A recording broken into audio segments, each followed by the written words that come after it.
Anatomy of a JSP. तो JSP जो pages हैं उसके दो पार्ट्स होते हैं। सबसे पहला होता है टेम्पलेट पार्ट जिसमें एचटीएमएल एक्सएमएल टेक्स्ट वगैरह होता है, ठीक है। और दूसरा जो पार्ट है उसको बोलते हैं जेएसपी एलिमेंट्स, सिंटैक्टिक एलिमेंट्स भी बोलते हैं इसको। अब जो जेएसपी एलिमेंट या सिंटैक्टिक एलिमेंट है इसके तीन पार्ट्स होते हैं। The first one is directive, second scripting element और तीसरा एक्शन टैग, ठीक है। अब इसके भी अलग अलग पार्ट्स हैं, है ना, उसको देखेंगे। तो सबसे पहला हमारा डायरेक्टिव है। तो डायरेक्टिव के तीन पार्ट है। सबसे पहला है page.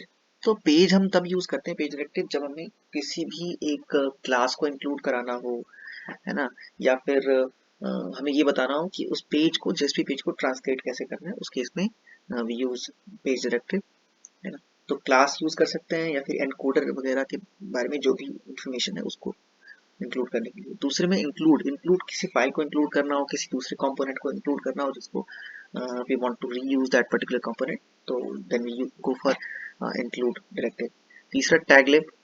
टैगलिब as the name suggest, taglib को हम तब इंक्लूड करते हैं when we want to include a library. तो लाइब्रेरी फंक्शन को जब भी इंक्लूड करना हो तो वी यूज टैगलिब डायरेक्टिव। इसके बाद है स्क्रिप्टिंग। तो स्क्रिप्टिंग का मतलब ही समझ आता है कि किसी भी चीज का वेब पेज पे लिखना। तो उसमें तीन टाइप्स हैं। सबसे पहला स्क्रिप्टलेट, डिक्लेरेशंस और third one is expression.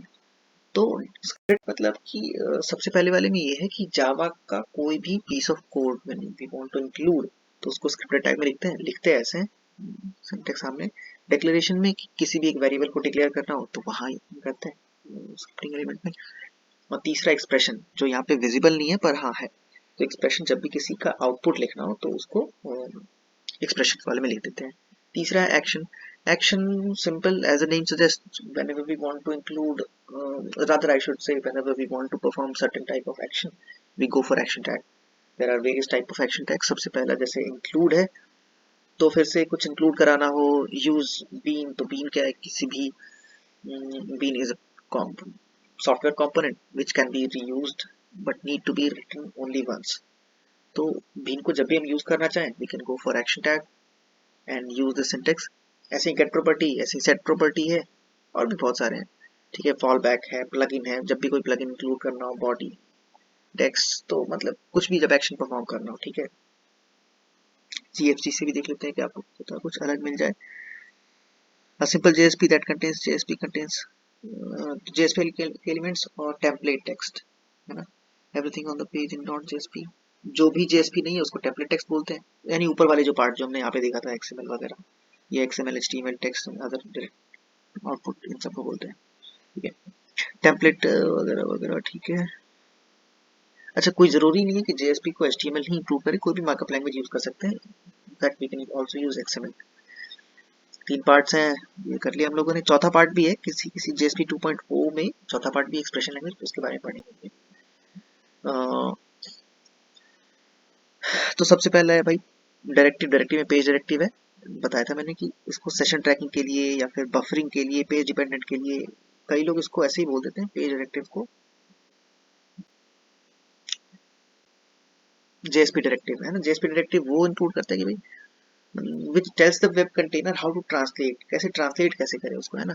Page directive का जैसे यहाँ पे कि डिफाइन करते हैं attribute that apply to entire, कि कौन कौन से एट्रीब्यूट लगाएंगे, है ना।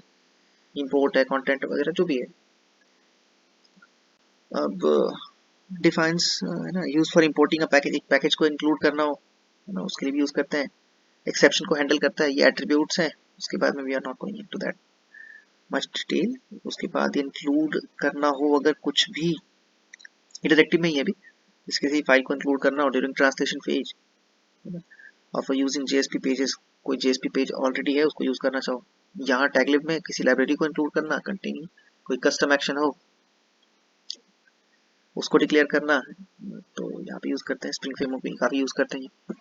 Template data refers to HTML XML content of JSP। Template जो सबसे ऊपर होता है ना, aside from the usual substitution based on quoting वगैरह, ठीक है ठीक है, आसान है। Action tag. एक्शन टैग क्या है भाई, कोई भी एक्शन परफॉर्म कराना हो तो एक्शन टैग यूज करते हैं। The action tag are use to control the flow. Flow कैसे होगा वो कंट्रोल करने के लिए, जैसे फॉरवर्ड है तो ये हमारे रिक्वेस्ट को फॉरवर्ड करता है ना, forward the request and response to another request. To another resource. जैसे अगर कोई लिंक आया उसको कहीं और भेजना हो तो एक्शन टैग यूज करो, है ना। जैसे कोई लिंक, कोई भी क्लाइंट है वो कुछ वेब पेज को एक्सेस करना चाहता है, मेरे पास है नहीं वो, and if I want to forward that request to some other resource, तो फिर फॉरवर्ड टैग यूज कर लो जेएसपी एक्शन टैग को। इंक्लूड, कुछ इंक्लूड करना हो तो जावा बीन वगैरह वगैरह प्लगइन पैरामीटर सेट करने के लिए, है ना। जो भी है, fall back can be use to print message, तो प्लगइन प्लगइन अगर काम आ गए तो फॉल बैक। एक्सप्रेशन का भी वही है, स्क्रिप्टलेट, स्क्रिप्टिंग टैग को भाई, एक स्क्रिप्टलेट होता है जिसको ऐसे लिख सकते हैं, स्क्रिप्टलेट टैग अलाउ करता है कि जावा के कोड को लिख सकते हैं जेएसपी पेजेस में, tag is responsible for the implementing functionality. हाँ, एक जेएसपी सर्विस है, जो भी फंक्शनैलिटी है, we use JSP service for the implementation of any kind of functionality in JSP. तो जेएसपी सर्विस को अगर यूज करना हो तो स्क्रिप्टिंग टैग, स्क्रिप्टिंग एलिमेंट को यूज करना होगा। JSP engine will process any code written within the pair of this. ये तो पता ही है कि जेएसपी का जो प्रोसेसर है, जो उसको प्रोसेस करता है, वो एक कोड को तभी प्रोसेस करेगा जब इस परसेंटेज वाले साइन और ग्रेटर देन और लेस देन वाले साइन के अंदर हो, तो वरना उसको प्लेन टेक्स्ट नहीं ट्रीट करेगा।